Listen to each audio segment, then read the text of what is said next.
जरूरी है ना। अच्छी नहीं होगी वो चीज़। तो एस्थेटिक्स का एक बेसिक प्रिंसिपल है, एक शब्द में बता रहा हूँ, तीन शब्दों में कि if it fits, that's it. क्या वो चीज़ वहाँ फिट हो रही है?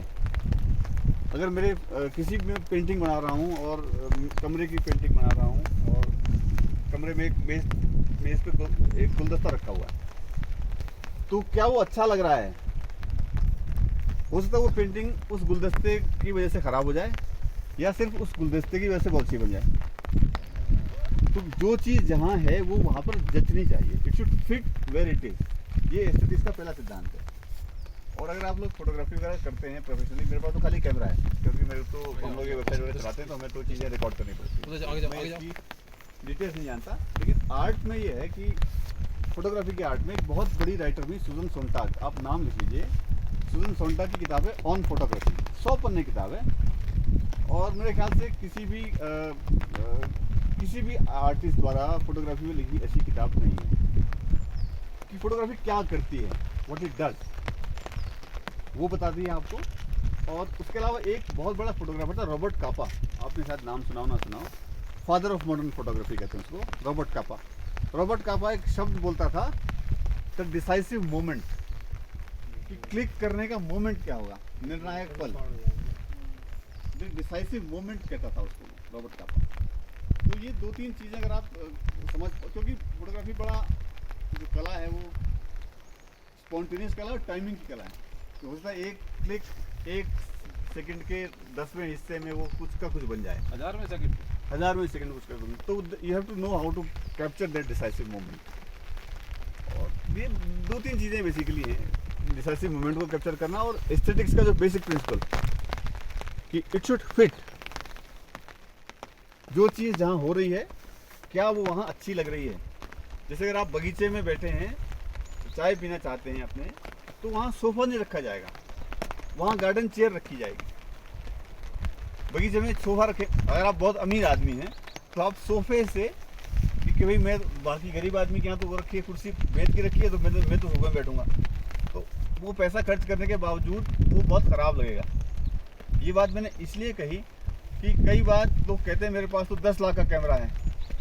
अगर 10 लाख के कैमरे से फ़ोटो अच्छी खींचनी होती तो अंबानी से बड़ा फोटोग्राफर कोई नहीं होता। दुकानदार है जो, हाँ जो फोटो का दुकानदार सर, वो तो दुकानदार भी खरीद लेगा ना, अंबानी से बड़ा कोई फोटोग्राफर ही नहीं हुआ। हमारे एक दोस्त है कमल जोशी, अब रहे नहीं दुनिया में, मैंने कमल जोशी को लकड़ी कागज़ के डब्बे से फ़ोटो खींचता हुआ देखा है, छेद करके उसको। I have seen him do that. Taj Mahal चाय का डब्बा लिया उसने, उसमें उसने पीछे क्या क्या लगाया, एक छेद किया, उसने उससे फ़ोटो खींची और डेवलप करके दिखाई, देखो ये फ़ोटो डब्बे से। तो आपके पास कोई भी मशीन हो, इस पर भी बड़ी अच्छी बात मुझे ऐसे याद आ गई। एक राइटर थे DS लॉरेंस का अल्मोड़ा कनेक्शन भी है। लॉरेंस 1932 में अल्मोड़ा आए थे, जब एक पेंटर था अल ब्रूस्टर, विंसन में रहता था, स्नोवी में रहता था। अल ब्रूस्टर के दोस्त थे वो, और DS लॉरेंस दुनिया के सबसे बड़े उपन्यासकारों में गिने जाते हैं 20वीं सेंचुरी के, और बड़े कंट्रोवर्शियल भी थे। उनकी 2 किताबें बैन हुई उस ज़माने में, 1913 में उनकी रेडी सिटरली जबर बैन हुई थी। तो उन्होंने जब ये, क्योंकि 1930s के आसपास फोटोग्राफी बहुत ऊपर चली गई थी सडनली, जब ये रॉबर्ट कापा लोग आ गए थे, या मुझे याद आ रहा है जो एक मूवमेंट चला था उस वक्त, डालाइज्म, सरियलिज्म, डाली का जो टाइम था, तो सडनली क्या हुआ कि टेक्निकल चीज़ों ने ओवरटेक करना शुरू कर दिया, पेंटिंग को आतंक शुरू हो गया। किसका? मशीन का आतंक शुरू हो गया। अब मैं अच्छा बढ़िया पेंटर हूँ, अच्छा फोटोग्राफर हूँ, और कोशिश कर रहा हूँ छोटे से कैमरे से कुछ करने की। एक आदमी आता है बड़ा सा लेकर के, इतने बंदूक ला करके, और खट खट खट खट करता है 6 आदमी, तो मैं डर जाऊँगा उसमें उसने एक सेंटेंस कहा था, कोशिश करता हूँ अनुवाद पहले अंग्रेजी में, कि whenever pride is aimed at magnifying the glories of technical advancements, subjective talent has to take a momentary defeat। अगर गर्व इस बात पे फोकस किया जाए कि मेरे पास टेक्निकली कितनी एडवांस चीज़ है, कि देख मेरे घर में जो कंप्यूटर है बेटा, 100 GB तो उसकी स्पीड चलती है, 5000 GB उसकी फलाना है, 10,000 GB ये है। आप भी काम करते हो कंप्यूटर पे, आपको मेरे पास तो यार बड़ा पुराना सा एक लैपटॉप है, तो आप उसके सामने हार जाओगे। जो क्योंकि टैलेंट आपके पास है, उसके बाद मशीन है, आपका टैलेंट है। जब भी प्राइड, गर्व को मशीन के एडवांसमेंट के साथ फोकस करके जोड़ेंगे तो टैलेंट कुछ देर को, उसने कहा temporary, it will accept a temporary defeat, हार जाएगा थोड़ी देर के लिए वो, लेकिन फिर वो उसी हथियार से उससे कहेगा बेटा रुक जा, आने दे, समय आने दे। जैसे हाथी को चींटी मार डालती है, तो एग्जैक्ट ये बात है।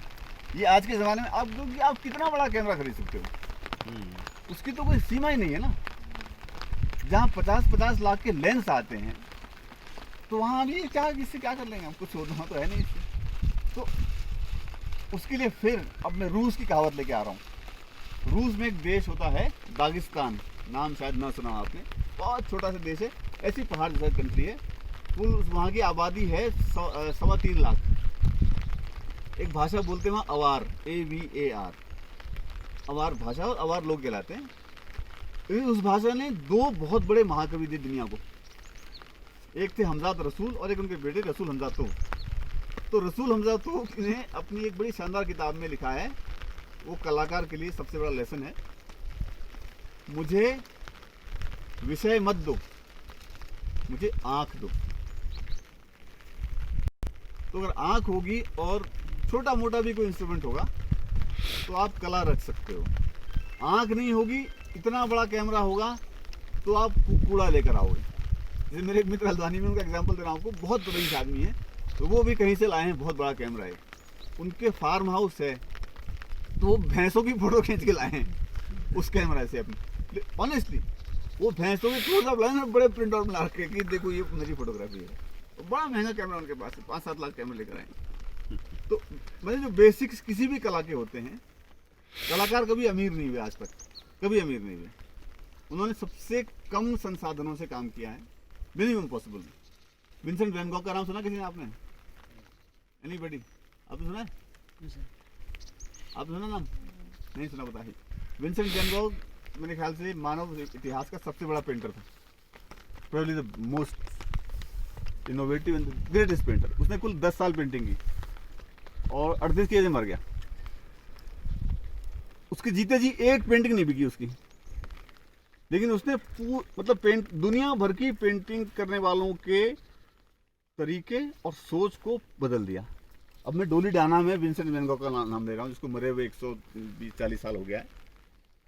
उसके पास कभी कुछ नहीं था, उसने भी बिल्कुल, उसने जब उसका रंग नहीं होते थे तो कोयले से पेंटिंग बनाता था, क्योंकि कोयले की खान के आसपास में उसकी पोस्टिंग थी एज ए चर्च में पादरी के तौर पर। कागज तो था, रंग के लिए कुछ नहीं था, पेंसिल। तो उसने कोयले से स्केचेस बनाए और आज एक एक स्केच उसका अरबों में बिकता है। आप ढूंढना Vincent Van Gogh, you should write. आप ढूंढिए कि वर्ल्ड्स मोस्ट एक्सपेंसिव पेंटिंग्स, आप काउंट नहीं कर पाओगे कितने हजार लाख करोड़ की एक पेंटिंग होती है उसकी, मगर वो अपने जीते जी एक भी पेंटिंग नहीं बेच पाया। तो अगर आप लोग जो यंग लोग हैं, आप ऐसे नहीं कह सकता, जो यंग 1, 2, 3, 4 से 8 लोग दिख रहे हैं, अगर वाकई आर्टिस्ट बनना है आपने तो 3-4 किताबें तो पढ़नी पड़ेंगी। तो एक किताब है विंसेंट वैन गॉग की जीवनी है, इसको Lust for Life, Irving Stone की, और अंग्रेजी समझ नहीं आती, हिंदी अनुवाद मेरा किया हुआ है, समाज पर निकला इसी नाम से, लस्ट फॉर लाइफ, मेरा अनुवाद किया हुआ है, ठीक ठाक बुरा अनुवाद नहीं है। एक उसे पढ़ लीजिए, और एक सुजन सोंटा की किताब है ऑन फोटोग्राफी, वो पढ़ लीजिए। वो नहीं मिलेगी तो मैं हल्द्वानी से भेज सकता हूँ, आप पढ़ सकते हो करके, मैं गिफ्ट करता हूँ आपके उसको। बस ये बेसिक है, बकबक हो गई, बेसिक बकबक कर दी। मुस्कुरा दो। अरे मुस्कुरा दिया मनु यार। उसका वर्क बड़ा अद्भुत था, और आपके वर्क की कदर कब होती है, जब इंसान चला जाता है। जिस भी बड़े आर्टिस्ट की बात करें, वांगो की बात करें, जब जीते जीते मरा रहा, और मरने के बाद एकदम ऐसा बना कि पूछिए नहीं, दुनिया भर में दिखा गया। लेकिन उनकी बड़ी अच्छी आदत थी, वो शेयर करते थे, और अपने खूब जितने ज़्यादा फॉलोअर आपके पास होंगे, जितने ज़्यादा चेले आपके पास होंगे, जितने ज़्यादा लोग आपको लाइक करते, जितने आप शेयर करेंगे आपको लाइक करेंगे, और आप तब रियल मायने में आप फोटोग्राफर। नहीं तो खींच के अपने कमरे में रखते रहो तो कोई यूज़ नहीं है उसका। और 2 लोगों को, मेरे पास बड़ी लोगों की शिकायत होती है, यार तुम सारे फोटो फ्री दे देते हो। अनुषा जी ने मुझे कई बार डांटा, यार तूने निशंक को इतने फोटो फ्री दे दिए, सारा 2 लाख रुपये का काम था। मार्केट अबा को तुमने इतने फोटो फ्री दे दिए, मैंने कहा राजभवन में मेरे फोटो नहीं लग सकते साहब, वो एक औरत थी जिसने लगा दिए और पैसा नहीं मिला तो क्या हुआ। तो इसलिए हम लोग खूब इस वर्ल्ड फोटोग्राफी डे के उसमें करें कि खूब शेयर करिए और बांटिए। आइए चलते हैं, और कुछ नहीं, आप जय बोले कुछ नहीं, हो गया काफी। बोलो अध्यक्ष महोदय हमारे हैं। यंग लड़कियां हैं जो यंग लेडी फोटोग्राफर्स हैं, और वो तो बहुत स्कूटी में भीगते हुए और इतने जोश के साथ वो आई, और देखिए इतना अच्छा वॉक हमने किया, फोटो वॉक, और शेयर करी नॉलेज और फोटोग्राफ खींचे। और बारिश भी अब रुक गई है, और हमारे बीच इस तरह के लोग हैं जैसे त्रिश जी हैं, अशोक जी हैं, मनमोहन चौधरी हैं, मिराल जी हैं, चेतन हैं, जो अपने अपने फील्ड में कई वर्षों से काम कर रहे हैं, और उनसे हमें सीखने की ज़रूरत है कि हम उनसे जितना सीख सकें। जैसा त्रिश जी ने कहा कि वो देना चाह रहे हैं और लेने वाला भी होना चाहिए कि वो लेना भी चाहे, तो हमें भी ज़रूरत है कि उनसे हम जितना सीख सकें। और उदय शंकर फोटोग्राफी एकेडमी के बारे में मैं ये कहना चाहूँगा कि पिछले जो 1 साल है इधर ये लॉकडाउन जो कोरोना का रहा, उसके अलावा हम लोगों ने काफ़ी अपने उससे जितना हम कर सकते थे हमने किया, और काफ़ी सक्सेसफुली हमने कुछ इवेंट्स शहर में करे। नंदा देवी जो हमारा मेला था पिछला 2019 का, उसमें फोटोग्राफी प्रतियोगिता एक कराई, अल्मोड़ा फेस्टिवल में फोटोग्राफी प्रतियोगिता कराई। और अब हम जो कोरोना का ये लॉकडाउन अनलॉक 3 है, उसके बाद ये हमारा पहला एक आयोजन है, ये जो फ़ोटो वॉक है। और खासकर क्योंकि मैं ये यंग जो हमारे आए हैं फोटोग्राफर, उनके लिए मैं कह रहा हूँ कि अब हम हमारी ये कोशिश रहेगी कि हम इसको, और जैसा त्रिश जी ने कहा कि महीने में एक वर्कशॉप आप करें, तो इस तरह से हम कुछ ना कुछ कार्यक्रम ज़रूर करेंगे जो हमारे मेंबर्स हैं उनके लिए। और यही मैं कहना चाहता हूँ, और आप सभी का बहुत बहुत शुक्रिया कि आप फोटो वॉक में आए, सब वेलकम है। वेलकम और आपने बहुत जोश के साथ पार्टिसिपेट किया। Thank you. अध्यक्ष जी से मैं चाहूँगा कि 2 शब्द आप भी सबके लिए। मैं आप सभी का स्वागत करता हूं, अभिनंदन करता हूं विश्व फोटोग्राफी दिवस के उपलक्ष्य में। और जैसा कि ये कार्यक्रम कैसे शुरू होना है, इसकी शुरुआत के तौर में एज ए बूस्टर का रूप इनको मनमोहन चौधरी जी ने दिया है कि उन्होंने बूस्टअप करते हैं हमेशा। तो उस वजह से ये कार्यक्रम जो है हमारा फ़ोटो वॉक का शुरू हुआ, बहुत अच्छा हुआ। और हम लोग यहाँ पर आए, लेकिन फिर मौसम में कुछ अच्छा जैसा नहीं था, लेकिन फिर भी हम लोग यहाँ पर आए हुए हैं। और मनमोहन चौधरी जी ने बहुत अच्छा बात करी, सबका ब्रीफ में बताया था। और विशेष रूप से मैं धन्यवाद अदा करता हूँ अशोक पांडे जी का। आपके पास बहुत ज्ञान का भंडार है, आप बहुत अच्छे ढंग से हमको गाइड कर रहे थे, सिखा रहे थे, समझा रहे थे, नई नई चीज़ें बता रहे थे। और त्रिश कपूर साहब, आप यहाँ पर आए सबसे पहले, तो 4थे नंबर पर पहुँचे थे करबला पर। आपका विशेष धन्यवाद। आप हमेशा हमको समझाते रहिए, हमारे बच्चों को समझाते रहिए। और ये चीज़ें जय मित्र बिश जी और चेतन कपूर जी, और आप सभी लोगों का स्वागत है। और हम भविष्य में इसी प्रकार से आयोजन करते रहें और एक अच्छा फोटोग्राफी करना सीखें। और बेसिकली मैं तो एक लेखक जैसा ही हूँ, मुझे लिखने का बहुत शौक़ है और मैं लिखना चाहता हूँ, लिखता रहता हूँ। लेकिन अशोक पांडे जी के सामने मैं उसमें भी पीछे हूँ, बहुत पीछे हूँ। मैं उनसे भी इस मामले में सीखना चाहता हूँ। और इसी के साथ आप लोग यहाँ पर आए, और आप सभी का बहुत बहुत धन्यवाद। आज मैं आप लोगों से एक चीज़ और शेयर करता हूँ कि आप कभी सोचेंगे कि जब विश्व में फोटोग्राफी का विकास हुआ तो उसमें उत्तराखंड में कौन सा ऐसा स्थान था जिसका मॉडर्न होता है हमेशा। उत्तराखंड मतलब पहले यूपी का पार्ट था, लेकिन अब उत्तराखंड की बात है। रुड़की इंजीनियरिंग कॉलेज बड़ा इंपॉर्टेंट था इसके लिए।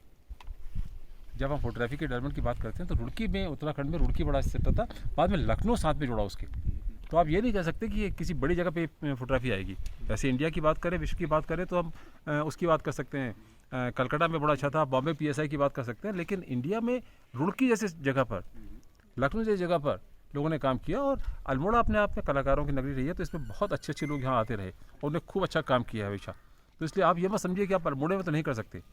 अल्मोड़े का मैं एक रिसेंट आपको एक और बताना चाहता हूँ कि यहाँ का बच्चा है, बागेश्वर का बच्चा, न्यूयॉर्क में फिल्म, अपनी छोटी सी फिल्म हॉन्टेड विलेज के ऊपर अवार्ड जीतता है। एक गंगोला लड़का बागेश्वर का न्यूयॉर्क में फोटोग्राफी सीखने गया है, कुलदीप गंगोला। वहाँ गया, उसने फोटोग्राफी सीखने गया, वहाँ फिल्म बनाई उसने हॉन्टेड विलेज के बाद। उस फिल्म को इंटरनेशनल अवार्ड मिला अभी। तो इसलिए ये नहीं कह सकते कि साहब क्रिएटिविटी किसी की बड़े शहरों की बकौती है। चाहोगे आपको फॉरवर्ड कर दूंगा इस फिल्म को मैं। नहीं बताइए, उसके अलावा अल्मोड़ा की तो जो इतिहास रहा है ना, जो हाँ। एटलीस्ट 100 सालों से, 120 सालों से, 140 सालों से जो रिकॉर्डेड हिस्ट्री है, मेरे ख्याल से दुनिया के बड़े बड़े writers, film makers, musicians, philosophers, photographers, painters, mountaineers यहाँ आए हैं और रहे हैं। उदय शंकर जिनका आपने नाम लिया है, अगर आप उदय शंकर की एकेडमी के बारे में बात करते हो, जिस तरह के लोगों को लेकर यहाँ आए, क्योंकि अभी आपको पता होगा अमला शंकर की डेथ हुई इस साल, अभी कुछ दिन पहले, 1 महीना शायद नहीं हुआ, एक महीने उनकी पत्नी थी। तो अमला शंकर की जो बायोग्राफी आप कुछ पढ़ोगे, कुछ किताबों से देखेंगे, तो जब ये लोग यहाँ आए 1935 में शायद पहली बार आए थे, तो उनको यहाँ भेजने, वो अकेले खुद नहीं आए, उन्हें टैगोर ने भेजा, क्योंकि टैगोर पहले आ चुके थे। टैगोर ने भेजा कि आप यहाँ, टैगोर ने बोसी सेन को यहाँ भेजा, जो बोसी सेन जिन्होंने यहाँ पे ये बनाई थी, अभी उतनी मोटी किताब पढ़ रहा हूँ उनकी वजह, उसमें वो है ना, तो उसमें है कि कैसे कैसे लोग बंगाल से यहाँ पर आए। फिर कसार देवी का जो कनेक्शन है, कसार देवी बिनसर कनेक्शन जो है वहाँ पर, वो ऐसे नाम है। हम जैसे यहाँ तो लोग कहते हैं ना, अरे वो एक आया था, कहते हैं वो डैनी के आया था कोई। अब डैनी के मतलब, डैनी के की बीवी यहाँ रही जिसने अस्पताल बनवाया, डीना अस्पताल, डीना के। डैनी के मतलब हॉलीवुड का एक आइकन है, मतलब पिलर है वो माना जाता है। वो यहाँ आके रहे लोग, जिसका नाम भी एल ब्रूस्टर का नाम लिया आपने, बॉब डिलन। बॉब डिलन इतना बड़ा नोबेल फिल्म प्राइज दिया गया, वो अल्मोड़ा का, वो अल्मोड़ा में आके रहे, फेसबुक का मालिक, जुकरबर्ग यहाँ के रहा, तो यहाँ आके रहा उतने तक। पेंटर है बहुत। एक आपका तिziano तेज़ानी, जो इटली के बड़े राइटर थे, इतने बड़े राइटर थे, वो विंसर में 2-2.5 साल रहे। Doctor R D. Laing, famous philosopher, R D. Laing यहाँ के रहे, बाप रे बाप, और कितने समय तक रहे। लॉरेंस यहाँ के। तो आप जब कभी कसारदेवी साइड जाते हो, तो कई आपको अंग्रेज घूमते दिखते होंगे, हो सकता है उनमें कोई एक बहुत बड़ा आदमी हो, क्योंकि यहाँ जब लोग तदाने की जब फोटो एक बार किसी ने मुझे दिखाई, कि ये बुढ़ा यहाँ आके रहता था, बोला बुढ़ा यहाँ आता रहता था चाय पीने के लिए। और मैंने कहा तदानी है भाई ये तदानी की फोटोग्राफ है। तो यहाँ मतलब इंस्पिरेशन तो है, लेकिन अल्मोड़ा की तो कि कोई आपको रोक नहीं पाएगा, रोक नहीं सकता। लेकिन अगर आप काम कर रहे हैं तो कोई आपको नीचे नहीं खींच पाएगा। और एक चीज़ और सोचिए ज़िंदगी में अपनी, कि जब आपका विरोध होने लगे तो समझिए कि आपका काम प्रभाव लाने लगा, काम अच्छा हो रहा है, आप कुछ कर रहे हैं, तभी लोग विरोध करेंगे आपका, नहीं तो कोई विरोध नहीं करेगा आपका। आप छुपे रहिए, कहीं पूछता है आपको, कोई नहीं पूछता। तो इसलिए खूब काम करिए, जम के काम करिए, और ये कोशिश करिए कि अगले साल जब वर्ल्ड फोटोग्राफी डे हो तो 365 फोटो लेके सब लोग आए एक बार। Get 365 good photographs, show people and create something new. अच्छे फोटोग्राफ की खासियत ये भी होती है कि वो अलग हो, हटके हो, एक्सक्लूसिव हो, और आपको ये फील कराए कि साहब नहीं, हम भी कुछ कर सकते हैं। माइक्रो में करो, बर्ड में करो, वाइल्ड लाइफ में करो, स्टोन्स में करो, जूलॉजी में करो, ज्योग्राफी में करो, किसी में करो। अब तो कंपटीशन बहुत तगड़ा हो गया ना। हाँ, एवरीबॉडी इज कैमरामैन नाउ। हाँ, जब से मोबाइल आया उसके बाद तो कोई कैमरामैन हो गया। मोबाइल ने तो हर एक कैमरा मतलब अभी 7 घंटा हुआ है, 9 घंटा हुआ है सुबह से, अभी तक अरबों फोटो खींच चुके होंगे। हाँ हाँ हाँ हाँ हाँ। जिला अल्मोड़ा में 1 अरब फोटो खींच चुके होंगे अब तक। कहीं सेल्फी, खाना बनाते हुए, कहीं कुछ करते, खुद सब खुद खींच चुके होंगे। उन सब से कंपटीशन है। और अपने वर्क को शेयर भी करिए। शेयर करना मुझे लगता है कि जब आप लोग पार्टिसिपेट नहीं करते अपने वीकली कॉन्टेस्ट में, तो बुरा लगता है कई बार कि साहब कम फोटो आए। अगर आप लोग कम से कम अपने पास जो थीम आपको दी है उस थीम में कुछ खींचिए जाके। मेरे ख्याल से बहुत आइए।